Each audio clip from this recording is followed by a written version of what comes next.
여러분, 혹시 무너지는 소리를 들어보신 적 있나요? 거대한 건물이 무너지는 소리 말고 평생을 쌓아온 한 사람의 인생이 단 한순간에 모래성처럼 허물어지는 그 서늘한 소리 말입니다. 오늘 들려드릴 이야기는 가장 높은 곳에서 오만하게 세상을 내려다보던 한 여자가 가장 낮은 곳에서 진짜 인생의 맛을 보게 되는 마법 같은 이야기입니다. 서울 강남의 한복판, 안개가 자욱하게 깔린 이른 아침의 정적을 깨는 것은 값비싼 외제차의 매끄러운 엔진 소리였습니다.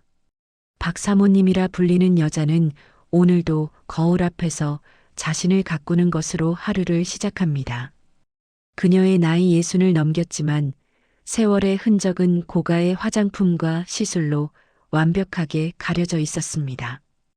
그녀가 가장 아끼는 것은 이탈리아에서 건너온 은빛 비단 스카프였습니다.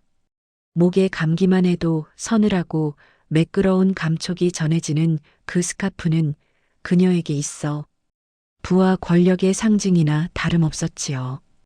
박사모님은 거울 속 자신의 모습을 만족스럽게 바라보며 우아하게 찻잔을 들었습니다. 하지만 그녀의 우아함 뒤에는 얼음처럼 차가운 심장이 숨겨져 있었습니다.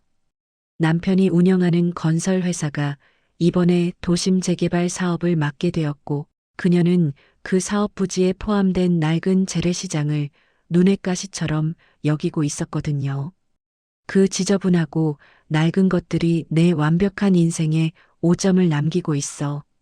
그녀는 혼잣말을 내뱉으며 입술을 일자로 굳게 다물었습니다.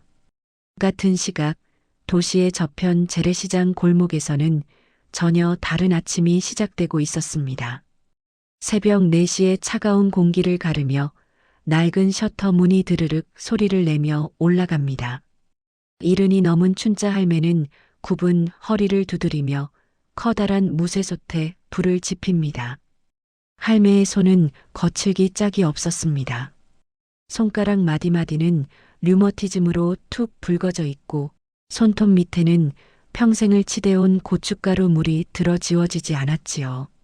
하지만 할매의 얼굴에는 늘 잔잔한 미소가 머물러 있었습니다. 에구, 오늘도 비가 오려나. 무릎이 쑤시는 걸 보니 손님들이 따뜻한 국물을 많이 찾겠구먼. 할매는 자신의 아픔보다 찾아올 손님들의 허기를 먼저 걱정했습니다. 보글보글 끓어오르는 떡볶이 판 위에 빨간 양념이 더해지고 갓 뽑아낸 가래떡이 미끄러지듯 들어갑니다. 시장 골목은 금세 달콤하고 매콤한 냄새로 가득 찼고 새벽 일을 마친 상인들이 하나둘 할매의 가게로 모여들었습니다.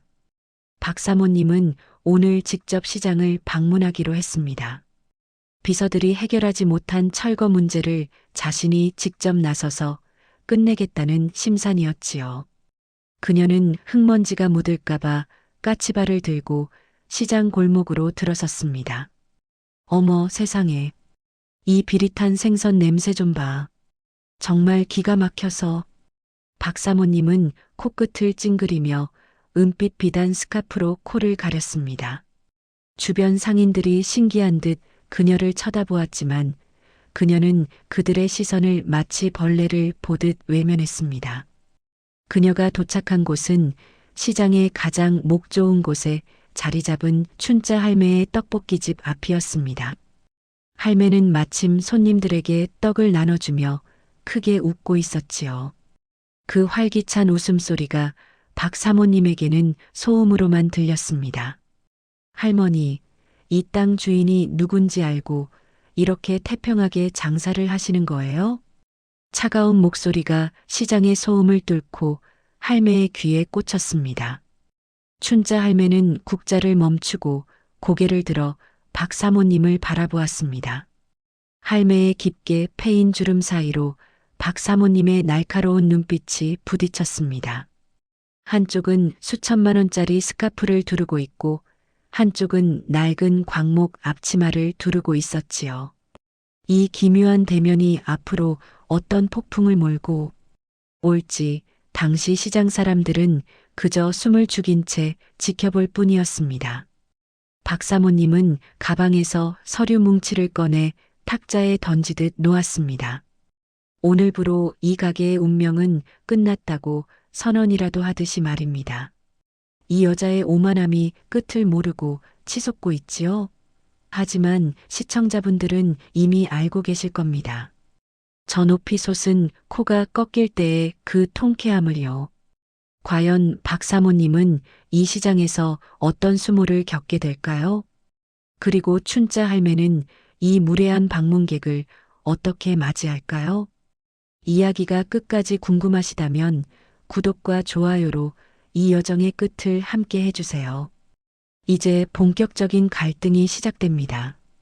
시장 골목의 공기는 무겁고도 뜨거웠습니다. 보글보글 끓어오르는 떡볶이 판에서 뿜어져 나오는 매콤한 증기는 박 사모님의 하얀 얼굴을 자꾸만 괴롭혔지요. 그녀는 자신의 명품 핸드백을 마치 오염물질이라도 피하려는 듯 가슴팍에 바짝 끌어당겼습니다. 춘자 할매는 그런 사모님의 태도를 다 알고 있다는 듯 허허 웃으며 낡은 나무 의자를 행주로 슥슥 닦아냈습니다. 귀한 분이 여기까지 오느라 고생 많았구먼. 다리도 아플 텐데 여기 좀 앉으쇼. 떡볶이 한 그릇 줄까? 아니면 뜨끈한 어묵 국물이라도 좀 마시든가. 박 사모님은 눈썹을 치켜 세우며 의자를 쳐다보았습니다. 칠이 다 벗겨진 나무 의자에는 누군가 흘린 양념 자국이 희미하게 남아 있었지요. 그녀는 가당치 않다는 듯 헛웃음을 터뜨렸습니다. 할머니, 제가 지금 한가하게 떡볶이나 먹으러 온 사람처럼 보여요? 나는 이 땅을 산 건설사 회장 부인이에요. 이제 여기 다 밀어버리고 번듯한 쇼핑몰 세울 거라고요. 구질구질하게 버티지 말고 제발 수준에 맞게 행동하세요. 박 사모님의 말 한마디 한마디는 얼음 송곳처럼 날카로웠습니다. 춘자 할매는 대답 대신 국자를 들어 떡볶이를 천천히 저었습니다. 빨간 양념이 가래떡에 고르게 배어드는 모습을 지켜보던 할매가 입을 떼었지요. 수준이라. 사모님 눈에는 이게 구질구질해 보일지 몰라도 나한테는 이게 목숨이고 인생이요.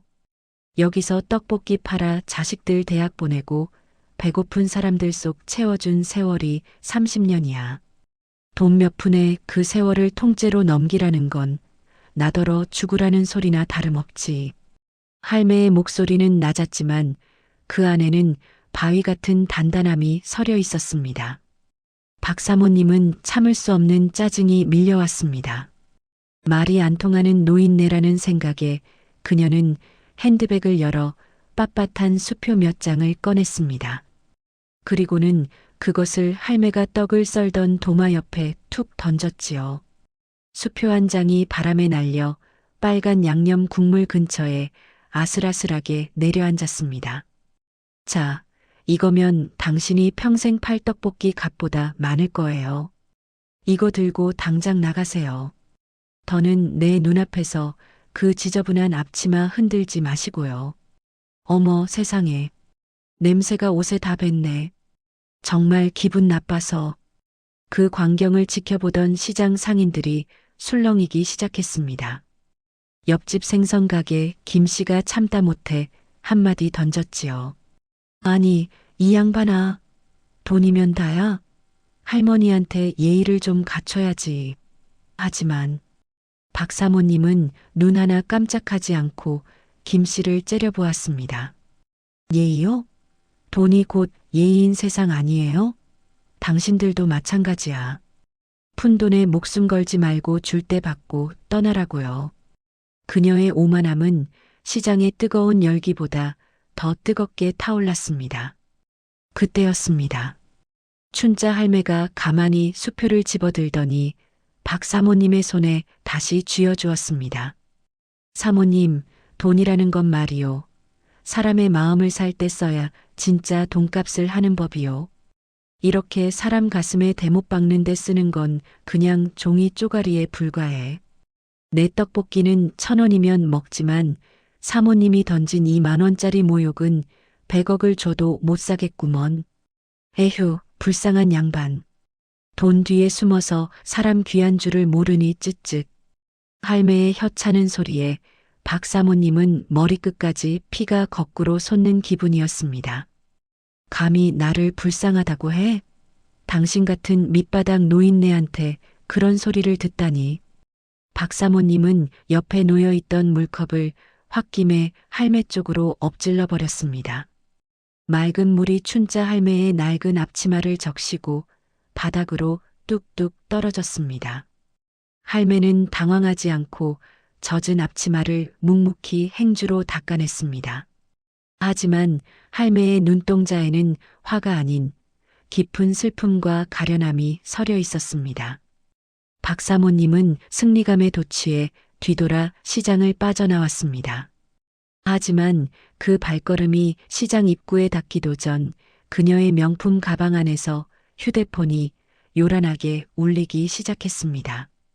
남편의 비서로부터 온 급박한 전화였습니다. 사모님, 지금 당장 집으로 오셔야겠습니다. 회장님이 검찰에 연행되셨고 본사 건물에 압류 딱지가 붙고 있습니다. 전화기 너머의 다급한 목소리에 박 사모님의 심장이 덜컥 내려앉았습니다. 조금 전 할매에게 퍼부었던 그 서슬 퍼런 위세는 온데간데 없이 사라지고 그녀의 얼굴은 순식간에 흙빛으로 변했습니다. 하늘에서 빗방울이 한두 방울씩 떨어지기 시작했고 그녀가 그토록 아끼던 은빛 비단 스카프 위로 차가운 물기가 스며들었습니다. 인생의 화려한 막이 내리고 처절한 추락이 시작되는 순간이었습니다. 사람의 앞날은 참으로 한치 앞을 알 수 없는 법입니다. 방금 전까지 시장 상인들을 발밑에 먼지처럼 여기며 호령하던 박 사모님은 이제 빗길을 가로지르는 차 안에서 사시나무 떨듯 손을 떨고 있었습니다. 비는 어느새 굵어지기 시작해 차창을 사정없이 두드렸지요. 기사는 평소보다 거칠게 가속 페달을 밟았고 차 안의 무거운 정적 속에는 불길한 예감만이 가득했습니다. 저택 대문에 들어서자마자 그녀가 마주한 것은 그토록 당당했던 남편의 목소리가 아니라 낯선 사내들의 고함과 요란한 사이렌 소리였습니다. 집 안으로 뛰어들어간 박 사모님의 눈앞에 믿기지 않는 광경이 펼쳐졌습니다. 거실 한복판에 놓인 이탈리아제 수입 소파, 대대손손 물려받았다던 고가의 골동품 항아리, 그리고 그녀가 매일 아침 자신을 비추던 거대한 금태 거울까지. 그 모든 것 위에는 선명하고 차가운 빨간 딱지가 덕지덕지 붙어 있었습니다. 이게 무슨 짓들이에요? 누가 내 허락도 없이 남의 집에 이런 걸 붙여. 그녀는 미친 듯이 소리를 지르며 딱지를 떼어내려 했지만 검은 양복을 입은 사내들은 그녀를 차갑게 밀쳐냈습니다. 사모님, 이러시면 공무집행 방해입니다. 회장님은 이미 배임과 횡령 혐의로 긴급 체포되셨습니다. 남편이 체포되었다는 말에 박 사모님은 그 자리에 주저앉고 말았습니다. 차가운 대리석 바닥의 냉기가 비단 치맛자락을 뚫고 살결을 파고들었지요. 불과 몇 시간 전만 해도 그녀는 이 집의 안주인이자 세상을 다 가진 여자였습니다. 하지만 이제 그녀를 향해 고개를 숙이던 가사, 도우미들도 기사들도 하나둘씩 짐을 싸서 도망치듯 집을 빠져나갔습니다. 사모님, 그동안 고생 많으셨네요. 밀린 월급은 안 받을 테니 저희는 이만 가보겠습니다. 마지막으로 남긴 도우미의 싸늘한 인사는 그녀의 가슴에 비수처럼 꽂혔습니다. 정신을 차린 박 사모님은 떨리는 손으로 휴대폰을 들었습니다. 평소 형님 동생하며 골프장에 다니고 호텔 식당에서 웃음꽃을 피우던 지인들에게 전화를 걸었지요. 하지만 돌아오는 건 냉담한 기계음뿐이었습니다. 겨우 연결된 한 친구는 당황한 기색도 없이 차갑게 쏘아붙였습니다. 어머, 박 사모님?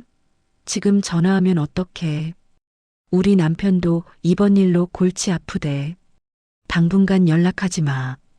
뚝 하고 끊어진 전화기 너머로 그녀의 심장도 멈추는 것 같았습니다.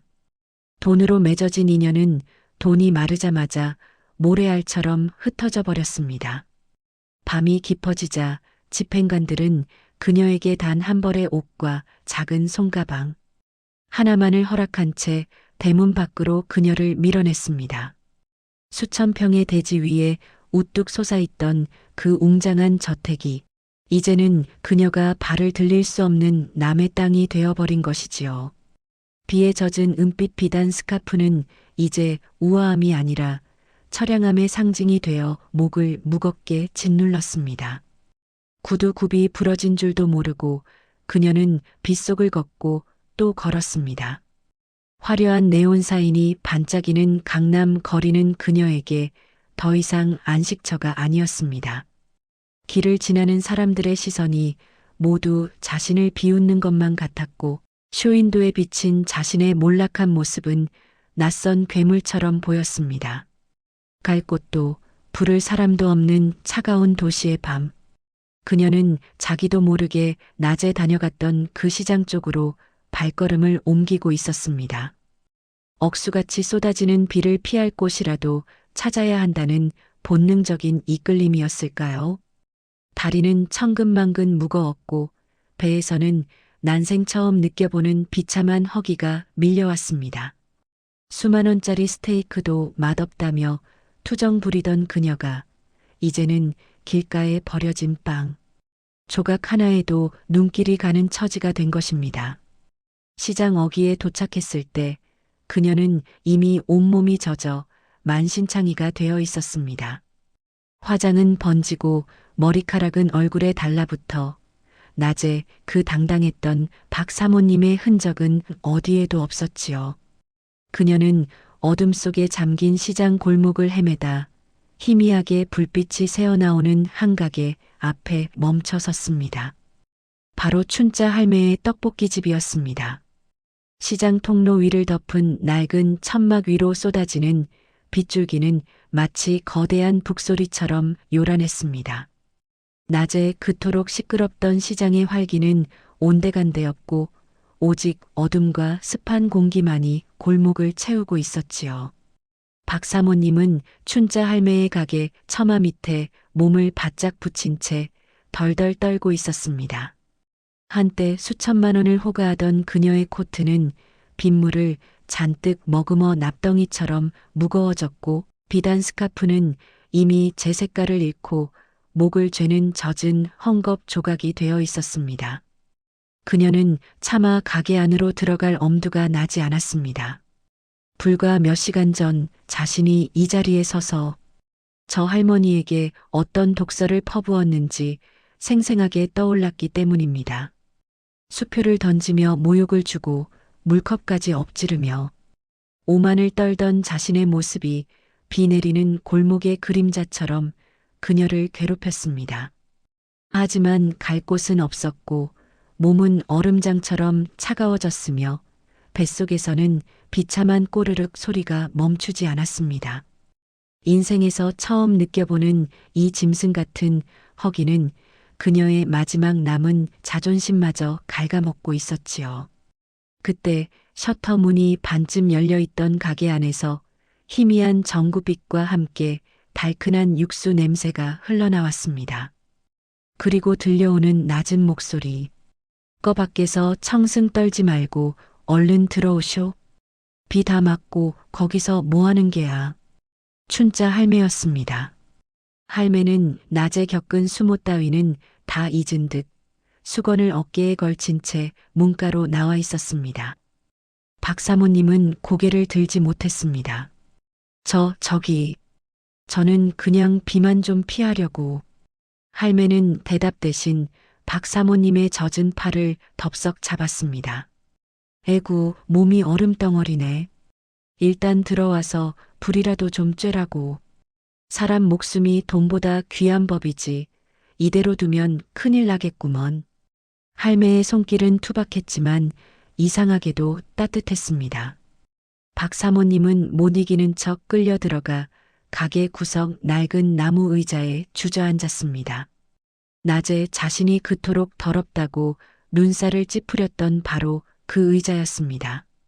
할매는 묵묵히 가스레인지 불을 올리고 커다란 냄비에 육수를 부었습니다. 그리고는 낮에 팔고 남은 만두 몇 알과 가래떡을 숭덩숭덩 썰어 넣었지요. 가게 안은 금세 고소한 참기름 냄새와 따뜻한 김으로 가득 찼습니다. 박 사모님은 젖은 머리카락 사이로 흐르는 빗물을 닦아낼 생각도 못한 채 그 광경을 멍하니 지켜보았습니다. 왜 나한테 잘해주는 거예요? 낮에 내가 그렇게 심한 말을 하고 물까지 엎질렀는데. 박 사모님의 목소리는 빗소리에 섞여 힘없이 떨렸습니다. 춘자 할매는 김이 모락모락 나는 만둣국 한 그릇을 그녀 앞에 내려놓으며 무심하게 대답했습니다. 나한테 잘해주는 게 아니라 배고픈 사람한테 밥 한 끼 주는 거요.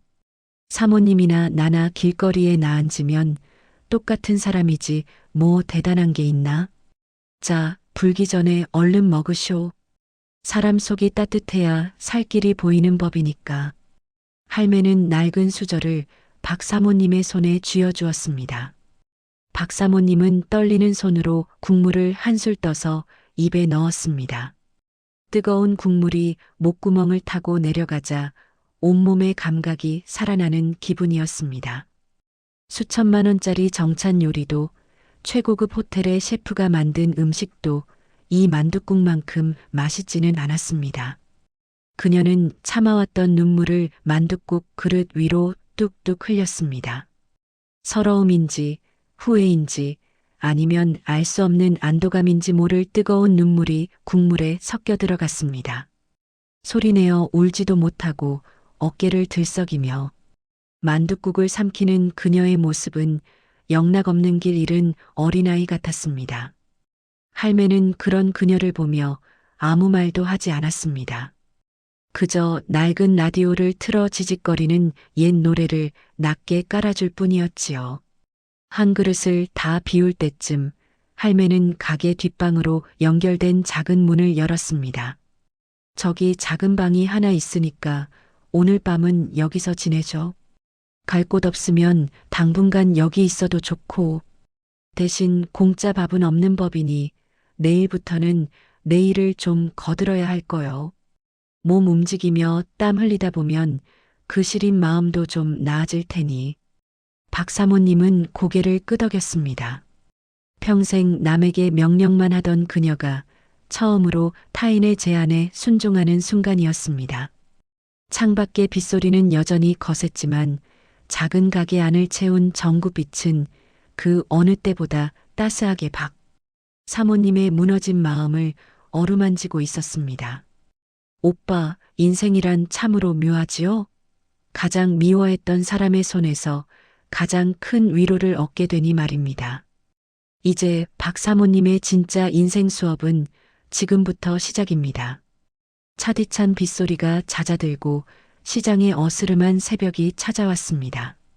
박 사모님은 딱딱한 방바닥에 누워 난생 처음 겪어보는 온몸의 통증과 함께 눈을 떴습니다. 수천만 원짜리 명품 침대가 아니면 잠을 자지 못한다던 그녀였지만 어젯밤에는 만둣국 한 그릇에 몸을 녹이고는 마치 기절이라도 한 듯 깊은 잠에 빠졌었지요. 눅눅한 벽지 냄새와 오래된 장판의 서늘한 기운이 그녀의 살결에 닿았습니다.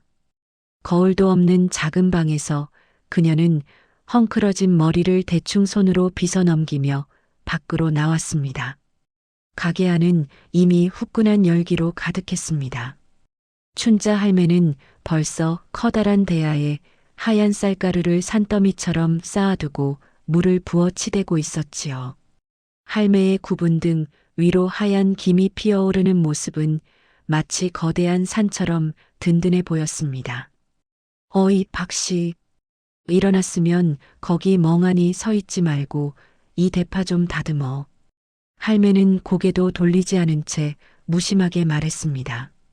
박 사모님은 당황했습니다. 저기, 제가요? 대파를요?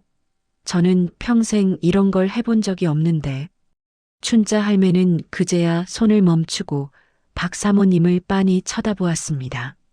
사모님, 여기는 대접받으러 오는 호텔이 아니요. 내 방 내주고 밥 먹여줬으면 밥값을 해야지. 안 할 거면 지금 당장 짐 싸서 나가쇼. 저기 널린 게 빗물이니까 그거라도 마시든가. 할매의 단호한 말에 박 사모님은 입술을 깨물었습니다. 갈 곳도 돈도 없는 그녀에게는 선택의 여지가 없었지요. 그녀는 결국 구석에 놓인 낡은 목욕탕 의자에 엉덩이를 붙이고 앉았습니다.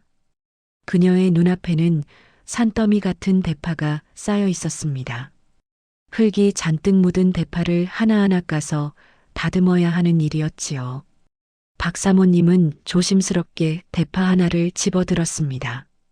차갑고 축축한 흙이 그녀의 고운 손톱 밑으로 파고들었습니다. 어머 세상에. 비명을 지르고 싶었지만 그녀는 이를 악물었습니다.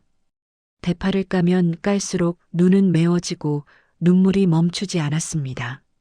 이게 대파 때문인지 아니면 자신의 처량한 신세 때문인지 알 수 없는 눈물이 뺨을 타고 흘러내렸습니다. 1시간, 2시간. 시간은 더디게만 흘렀습니다.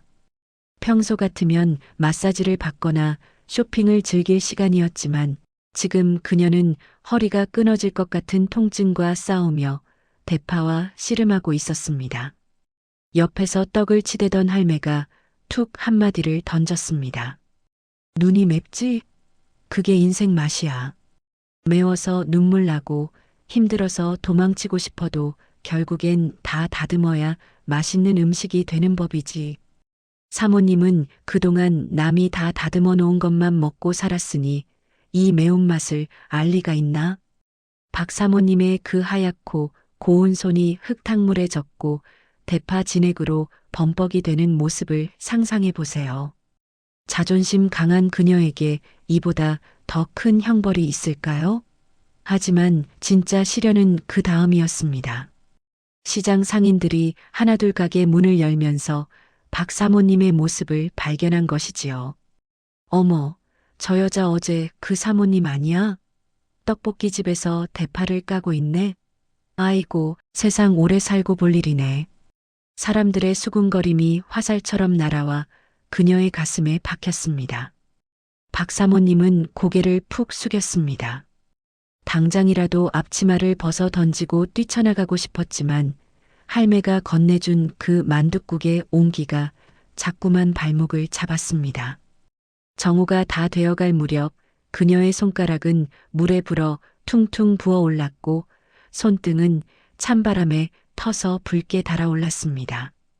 그때 춘자 할매가 커다란 양은 쟁반에 갓 쪄낸 시루떡과 김치를 담아내왔습니다.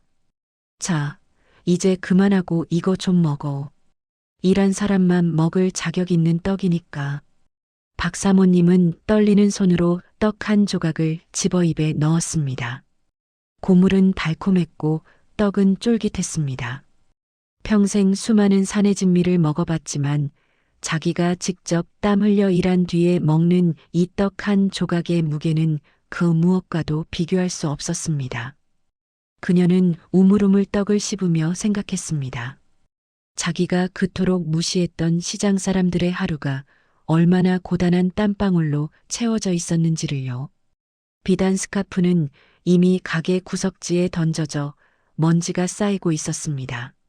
하지만 대신 두른 낡은 꽃무늬 앞치마가 그녀의 차가웠던 마음을 조금씩 데워주고 있었지요. 오만했던 박 사모님의 껍데기가 한꺼풀씩 벗겨지고 그 안에서 진짜 사람의 모습이 드러나기 시작하는 순간이었습니다. 이제 그녀는 자신이 멸시하던 이 시장 골목에서 살아남는 법을 배우게 될 것입니다. 시장 생활이 일주일째로 접어들자 박 사모님의 하얗던 손등에는 자잘한 상처가 생겼고 손톱 끝은 물이 빠지지 않는 고춧가루 양념으로 발갛게 물들었습니다. 새벽마다 울리던 곡소리 같은 알람 소리도 이제는 제법 익숙해졌고 춘자 할매가 던져주는 낡은 행주를 척척 받아내는 솜씨도 제법 늘었지요. 하지만 그녀의 가슴 깊은 곳에는 여전히 예전의 내가 지금의 나를 비웃는 것 같은 수치심이 앙금처럼 남아 있었습니다. 화려한 드레스와 다이아몬드 반지가 어울리던 내가 좁은 골목에서 떡볶이 판을 닫고 있다니, 그녀는 손님들이 올 때마다 자기도 모르게 고개를 푹 숙이곤 했습니다. 그러던 어느 날 오후였습니다. 시장 입구가 갑자기 소란스러워지더니 재래시장과는 전혀 어울리지 않는 날카로운 하이힐 소리가 골목의 정적을 깨뜨렸습니다. 어머 세상에, 이런 데를 어떻게 걸어 다니라는 거야? 코를 찌르는 강한 향수 냄새와 함께 화려한 털코트를 입은 여자 셋이 춘자 할매의 가게 쪽으로 걸어왔습니다. 박 사모님은 심장이 덜컥 내려앉았습니다. 목소리만 들어도 누군지 알 수 있었지요. 바로 그녀가 가장 잘 나갈 때 매일같이 어울리며 골프를 치고 백화점 VIP실에서 수다를 떨던 사교계의 지인들이었습니다. 박 사모님은 반사적으로 뒤돌아 앞치마로 얼굴을 가리려 했습니다. 하지만 운명의 장난일까요? 일행 중 가장 입이 가벼운 김 사모님이 떡볶이 판 앞에 서 있는 박 사모님과 눈이 딱 마주치고 말았습니다. 어머나, 예, 너 박 사모님 아니니? 이게 웬일이야? 강남에서 제일 잘 나가던 박 사모님이 여기서 앞치마를 두르고 떡볶이를 팔고 있네. 김 사모님의 비명 같은 외침에 지나가던 행인들과 상인들의 시선이 일제히 박 사모님에게 꽂혔습니다. 박 사모님은 얼어붙은 채 아무 말도 하지 못했습니다. 그녀의 지인들은 마치 구경거리라도 발견한 듯 그녀를 빙 둘러쌌습니다. 세상에, 소문이 진짜였나 봐. 남편 회사는 망하고 집은 압류당했다더니 결국 이런 밑바닥까지 내려온 거야? 아이고 예. 그렇게 잘난 척을 하더니 꼴이 이게 뭐니? 손 좀 봐. 이게 여자 손이니? 김 사모님은 박 사모님의 거칠어진 손을 가리키며 낄낄거렸습니다. 옆에 있던 여자들도 거들었지요. 이 냄새 좀 봐. 온몸에서 고추장 냄새가 진동을 하네. 우리 박 사모님, 이제 명품 향수 대신 떡볶이 소스를 뿌리고 다니나 봐. 비웃음 섞인 말들이 박 사모님의 가슴을 사정없이 후벼 팠습니다. 그녀는 당장이라도 구멍을 파고 숨고 싶었습니다. 예전 같았으면 불같이 화를 냈을 그녀였지만 지금은 그저 젖은 행주를 꽉 쥔 채 고개를 떨구고 눈물을 참아낼 뿐이었지요. 그녀가 느낀 수치심은 빗속에서 떨던 추위보다 더 시리고 아팠습니다. 그때였습니다. 안쪽에서 묵묵히 만두를 빚던 춘자 할매가 커다란 국자를 들고 밖으로 성큼성큼 걸어 나왔습니다. 그리고는 날카로운 눈빛으로 화려한 부인들을 쏘아보았지요. 어이, 귀부인 양반들. 남의 가게 앞에서 웬 소란들이야? 떡볶이 사 먹으러 온 거 아니면 당장 비켜들서 우리 집 귀한 일꾼 괴롭히지 말고. 할매의 호령에 여자들은 움찔하며 물러섰습니다. 귀한 일꾼이라니요? 할머니, 이 여자 정체를 모르시나 본데 예전에 돈 좀 있다고 사람 무시하던 아나무인 박 사모님이에요. 김 사모님이 악을 쓰며 대들었습니다. 그러자 춘자 할매가 허허 웃으며 국자를 휘둘렀습니다. 예전에 그 사람이 누군지는 내 알 바 아니오. 하지만 지금 내 눈앞에 있는 박 씨는 땀 흘려 정직하게 바깥하는 사람이지. 그대들처럼 남의 상처 후벼파며 우아한 척하는 가짜들보다 100배 1000배는 더 귀한 사람이야. 땀 흘려 일하는 손이 부끄러운 게 아니라 일하는 사람 비웃는 그 입술이 진짜 부끄러운 줄 알아야지. 할매의 일갈에 시장 상인들도 하나둘 거들기 시작했습니다. 맞아요. 우리 박 선생이 얼마나 성실한데. 갈 길이나 가쇼. 상인들의 응원에 지인들은 툴툴거리며 도망치듯 자리를 떴습니다. 폭풍이 지나간 자리, 박 사모님은 바들바들 떨며 결국 참았던 울음을 터뜨렸습니다.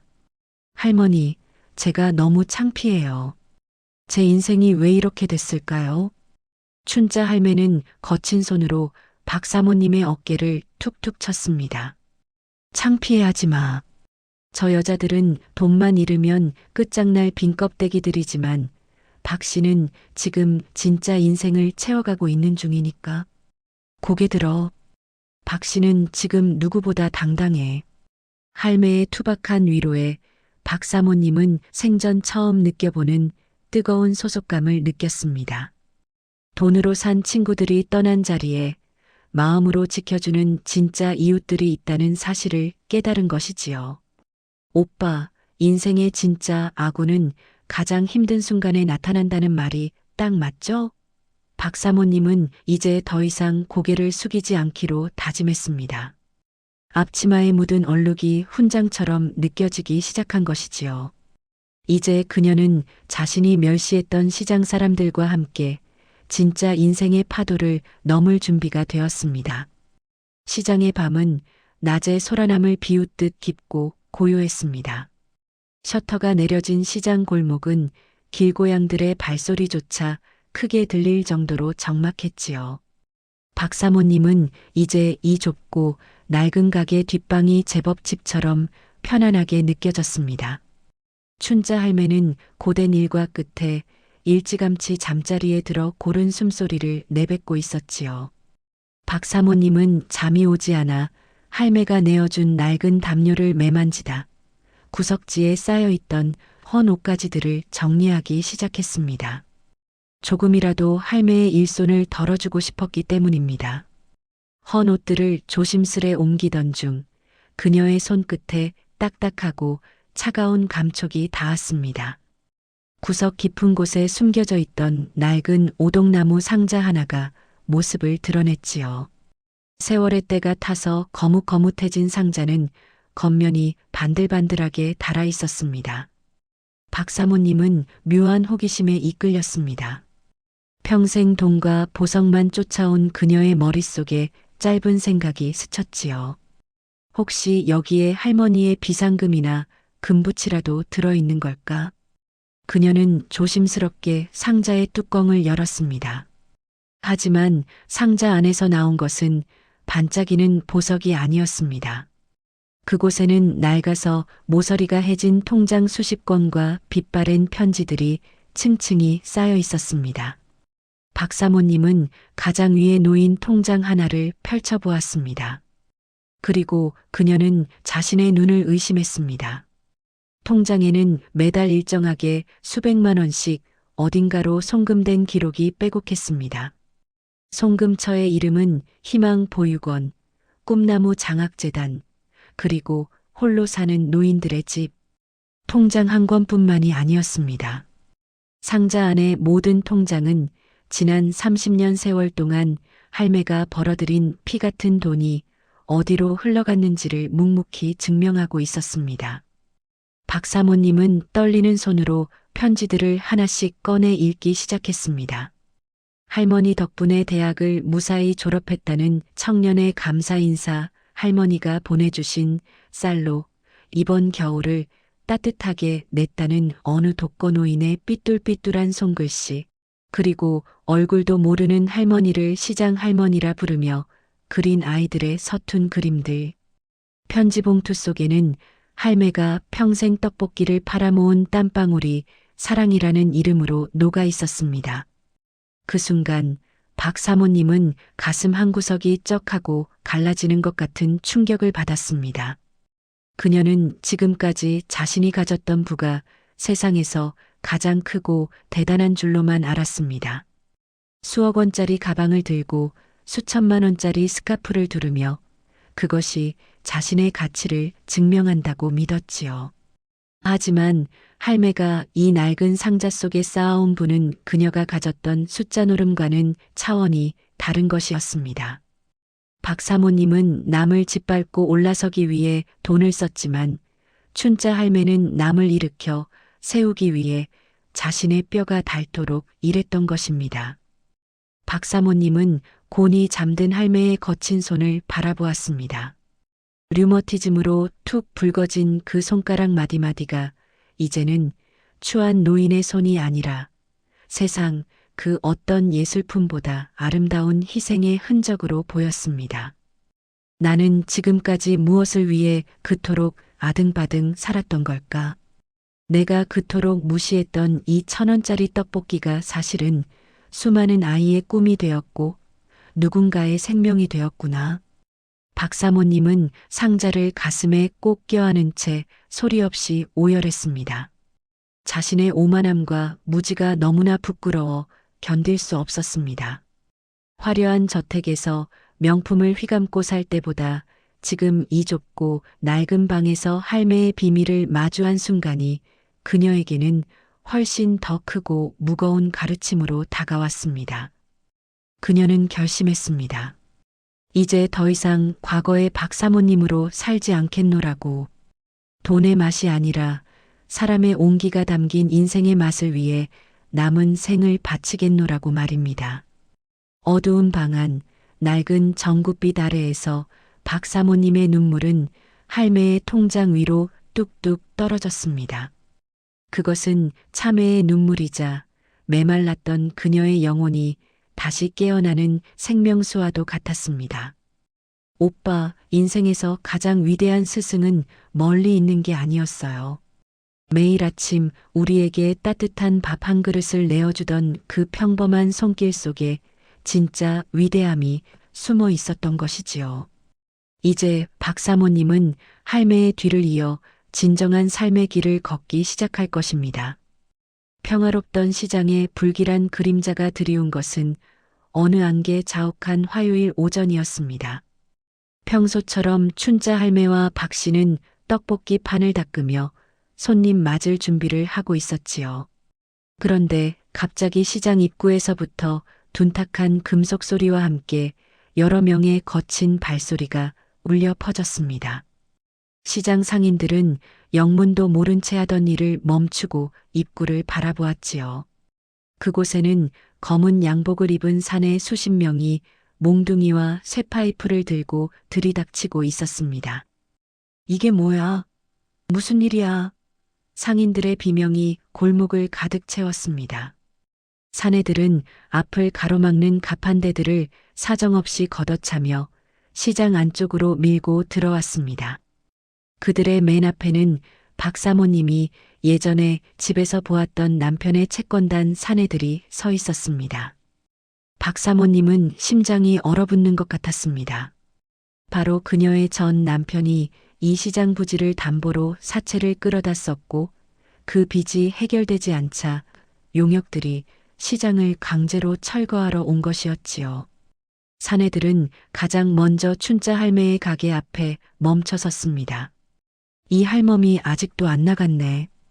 어이, 오늘이 마지막 경고야. 당장 여기서 짐 싸서 안 나가면 이 솥단지부터 다 엎어버릴 줄 알아. 덩치 큰 사내 하나가 춘자 할매의 멱살을 잡을 듯이 위협했습니다. 시장 사람들은 공포에 질려 뒤로 물러났고 할매는 그저 떨리는 손으로 앞치마를 꼭 쥐고 있었습니다. 그때였습니다. 가게 안쪽에서 그릇을 닦고 있던 박 씨가 벼락같이 튀어나왔습니다. 그녀는 예전에 겁 많고 오만했던 박 사모님이 아니었습니다. 당신들 지금 당장 멈춰. 여기가 어디라고 감히 몽둥이를 휘둘러. 박 씨는 사내의 앞을 가로막으며 당당하게 외쳤습니다. 사내는 어처구니 없다는 듯 낄낄거리며 비웃었지요.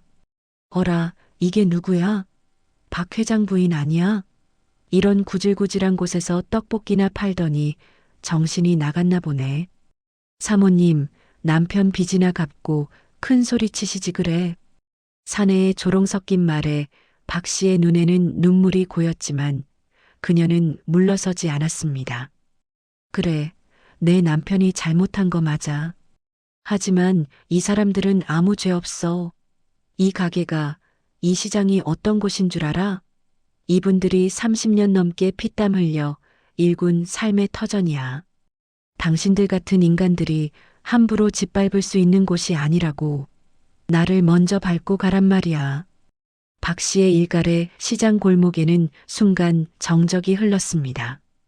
그녀의 목소리는 비록 가늘게 떨리고 있었지만 그 안에는 돈으로는 절대 살 수 없는 강한 용기가 서려 있었습니다. 사내가 손을 들어 박 씨를 밀쳐내려던 순간 옆집 생선가게 김 씨가 대야를 들고 뛰어나왔습니다. 우리 박 선생 건드리지 마. 이 나쁜 놈들아. 뒤이어 채소가게 이 씨도 옷가게 박 씨 아주머니도 하나둘씩 박 씨의 곁으로 모여들었습니다. 에구, 이놈들아. 우리 할매 가게는 우리가 지킨다. 시장 사람들은 서로의 팔짱을 끼고 춘자 할매와 박 씨를 중심으로 거대한 인간 벽을 만들었습니다. 박 씨는 처음으로 느꼈습니다. 돈으로 산 수십 명의 경호원보다 마음으로 맺어진 이 가난한 상인들의 연대가 얼마나 더 강력하고 든든한지를요. 박 씨의 눈에서 뜨거운 눈물이 뺨을 타고 흘러내렸습니다. 그것은 슬픔의 눈물이 아니라 진정으로 누군가와 연결되었다는 기쁨의 눈물이었습니다. 용역들은 시장 사람들의 예상치 못한 기세에 주춤하며 뒤로 물러났습니다. 시장 골목은 이제 공포가 아닌 정의로운 분노와 서로를 향한 신뢰로 가득 찼습니다. 박 씨는 결심했습니다. 자신의 전 남편이 저지른 잘못을 바로잡기 위해 그리고 자신을 품어준 이 따뜻한 이웃들을 지키기 위해 끝까지 싸우겠노라고 말입니다. 오빠, 세상에서 가장 무서운 사람은 잃을 게 없는 사람이 아니라 지켜야 할 소중한 이웃이 있는 사람이라는 걸 박 씨가 증명해 보이고 있었습니다. 용역들이 물러난 자리에는 한동안 적막이 감돌았습니다. 시장 사람들은 서로의 팔짱을 꼈던 손을 천천히 풀며 마치 꿈이라도 꾼 듯 서로의 얼굴을 바라보았지요. 박 씨는 다리에 힘이 풀려 주저앉으려는 것을 겨우 참아내며 춘자 할매의 손을 꼭 잡았습니다. 할머니, 괜찮으세요? 어디 다친 데는 없으시고요? 그녀의 목소리는 파르르 떨리고 있었지만 눈빛만큼은 그 어느 때보다 맑고 형형했습니다. 춘자 할매는 거친 숨을 몰아쉬면서도 박 씨의 등을 토닥이며 말했습니다. 나는 괜찮어. 그보다 박 씨, 자네 정말 대단했어. 그 독한 놈들 앞에서 어쩌면 그렇게 당당하게 소리를 지르나.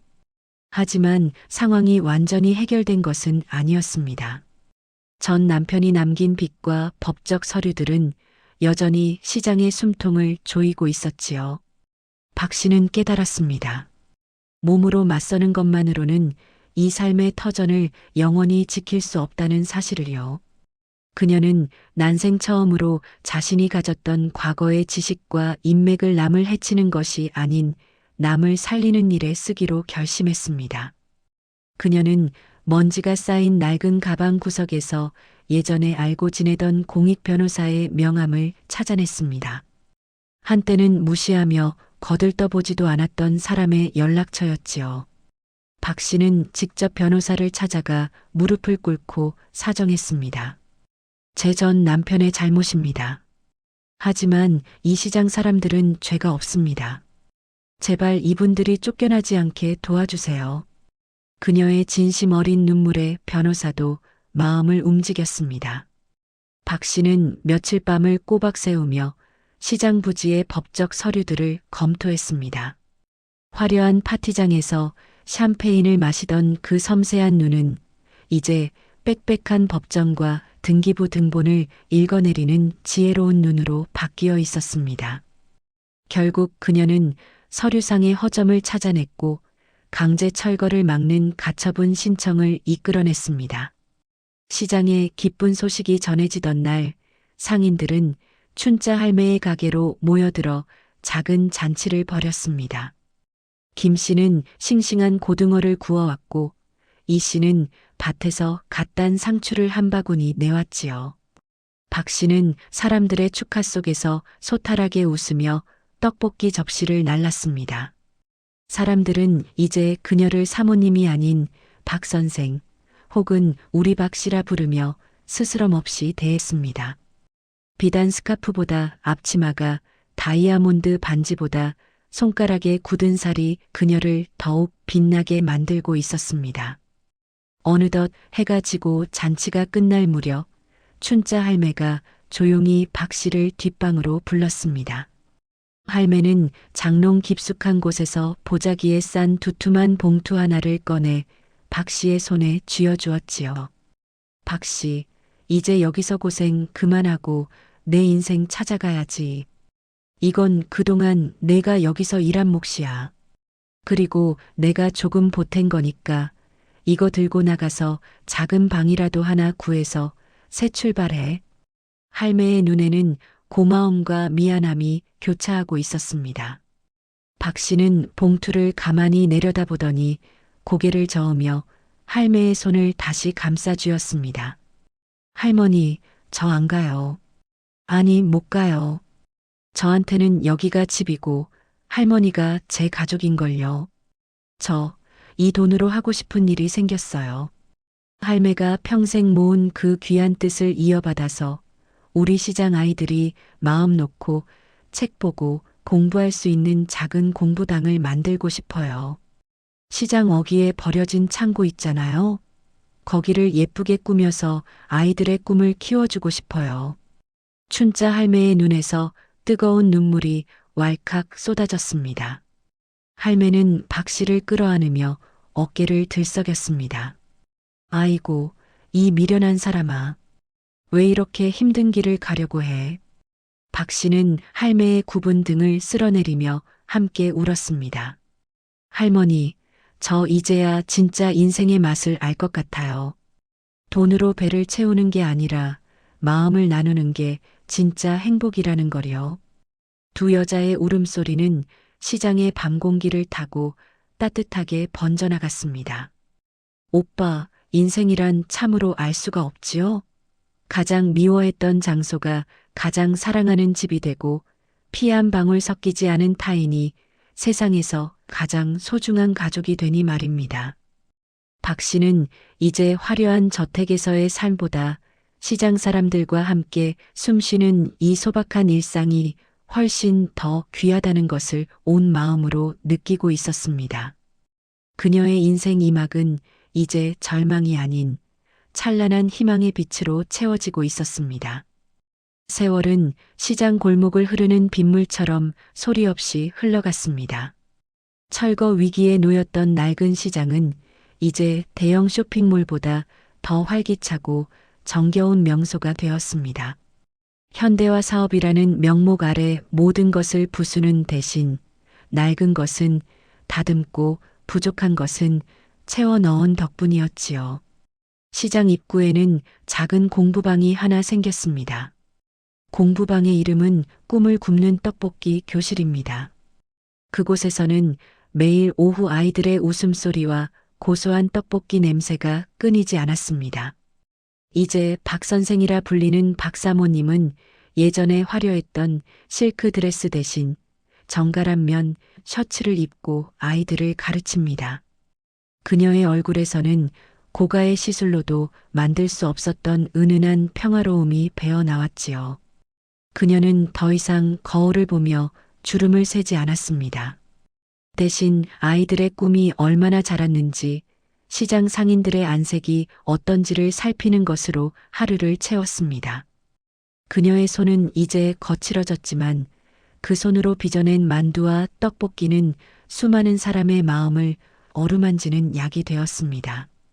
그러던 어느 날 오후였습니다. 공부방 앞에 번쩍이는 고급 외제 차 한 대가 멈춰 섰습니다. 차 안에서는 예전 사교계 모임에서 박 사모님과 앙숙이었던 정 부인이 내렸지요. 정 부인은 선글라스를 치켜 올리며 공부방 안을 훑어보았습니다. 어머, 박 사모님? 정말 여기서 이러고 살고 계셨던 거예요? 아이고, 세상에. 이게 무슨 고생이야.